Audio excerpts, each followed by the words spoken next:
Kasus Angelin hilang yang kemudian ditemukan dalam keadaan tewas di halaman rumahnya sendiri menyerap perhatian seluruh Indonesia. Kasus pembunuhan terhadap anak yang tidak berdaya ini ternyata bukan yang pertama kali terjadi di Indonesia. Ada banyak kasus pembunuhan yang menimpa anak-anak di negara ini.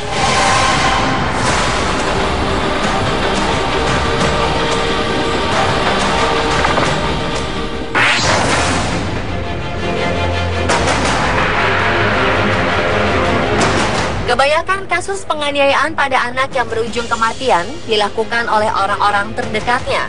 Seorang balita akhirnya meregang nyawa. Tindakan yang tidak berperi kemanusiaan ini dilakukan di depan kakak dan ibu kandung korban. Akibatnya, ayah keji ini harus dipenjara, sedangkan ibu dan kakaknya menyaksikan pembunuhan harus menjalani rehabilitasi mental. Namun Komisi Perlindungan Ibu dan Anak Kota Samarinda meragukan rehabilitasi mental ini tidak akan berhasil menyembuhkan trauma yang dialami ibu dan anak tersebut.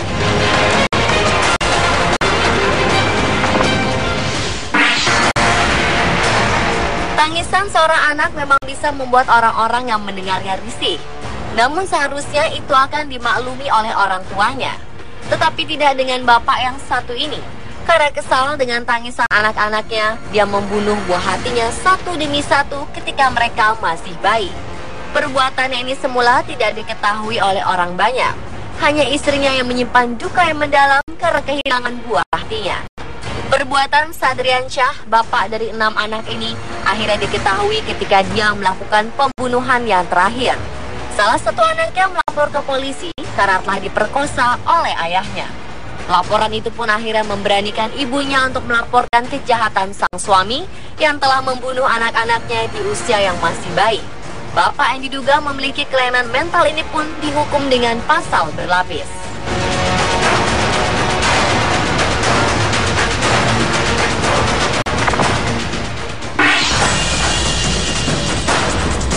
Anak-anak yang bertengkar itu adalah hal biasa. Namun pria warga Malang ini tidak tahan dengan pertengkaran itu. Dia pun memukuli anak kandungnya sendiri dengan bambu. Awalnya kedua anak perempuannya bertengkar karena berebut sebuah baju. Ayah yang seharusnya melerai pertengkaran ini malah membuat keadaan menjadi bertambah parah.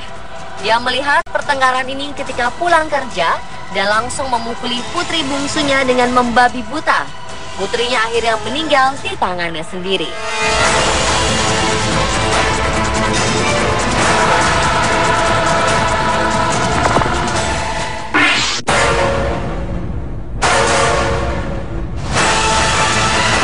Lain lagi dengan perbuatan ayah yang satu ini. Ingin mengajarkan kedisiplinan pada putrinya yang bolos sekolah, dia malah membunuh putri kesayangannya itu. Virgo awalnya hanya ingin pergi ke pantai bersama teman-temannya pada jam sekolah. Kejadian itu didengar oleh ayahnya, yang akhirnya marah dan emosi dengan anaknya. Sang ayah menyusul Virgo ke pantai dan memarahinya di depan teman-temannya. Virgo yang belum sampai ke pantai harus pulang dengan ayahnya. Tidak puas mempermalukan anaknya di depan teman-temannya, sang ayah memukul putrinya dengan balok kayu selama 2 hari. Virgo pun mengalami pendarahan di otak dan akhirnya tewas.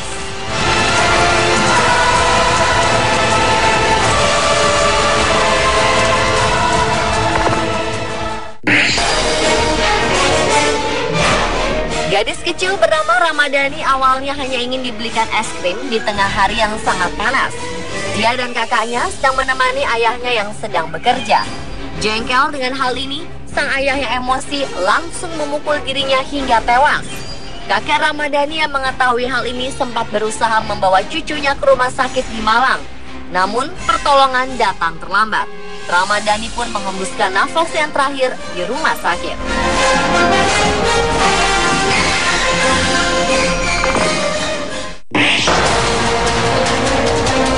Ada peribahasa yang mengatakan bahwa kasih ibu sepanjang jalan.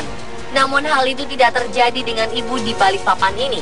Seorang ibu tega membunuh anaknya sendiri karena kesal sang anak sering ngelem.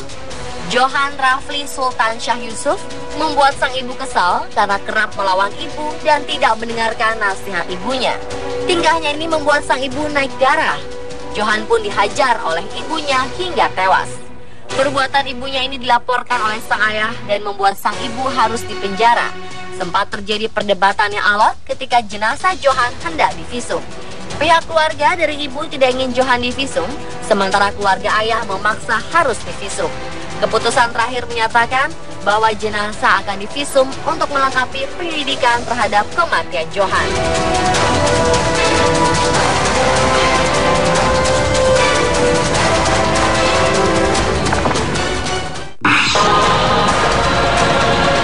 Daryono, pria berusia 60 tahun sangat terhina memiliki seorang anak perempuan yang lumpuh. Gadis lumpuh yang bernama Puji Astuti ditemukan tewas dengan tubuh tertutup kain dan bantal. Ternyata setelah membunuh putrinya, sang ayah tidak sanggup lagi hidup.